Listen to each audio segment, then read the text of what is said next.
Europe Soir, TV Média. Avec Eva Rock. Bonsoir Eva. Bonsoir Nicolas, bonsoir à tous. Avec peut-être un mouvement très important dans l'univers, dans l'industrie des médias. Le PDG d'Orange, Stéphane Richard, a déclaré qu'il ne serait pas contre un rachat de Canal+. Et oui, en effet, c'était en marge d'une conférence de presse au Maroc. Stéphane Richard a affirmé, si demain matin Canal+ était à vendre, c'est certain qu'Orange s'y intéresserait, évidemment. Et d'ajouter, il y a beaucoup de raisons qui poussent à un rapprochement, une alliance, une coopération beaucoup plus poussée, opérationnelle entre Orange et Canal+. Alors c'est une déclaration qui relance évidemment les supputations d'une vente du groupe Canal, sauf que pour l'instant, Vincent Bolloré, le patron du groupe Média, n'a jamais confirmé cette intention. Alors Canal+, c'est un groupe qui ne se porte pas très bien. Ça c'est vrai, il y a bien un vaste plan de redressement qui a été mis en place.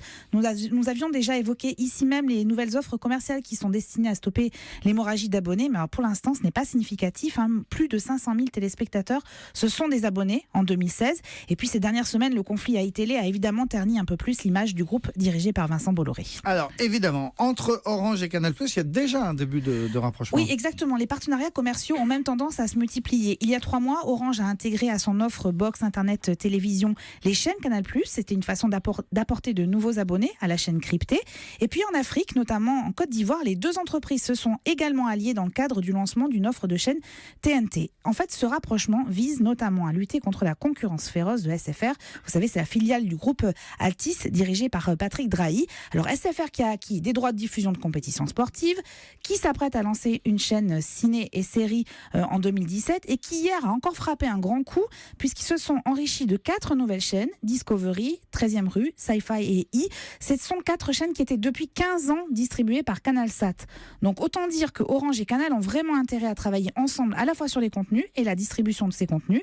Et d'ailleurs, dernier signe en date de ce rapprochement, l'arrivée au conseil d'administration d'Orange d'Alexandre Bompard, alors le PDG actuel de la Fnac et de Darty, mais surtout un ancien homme fort de Canal+.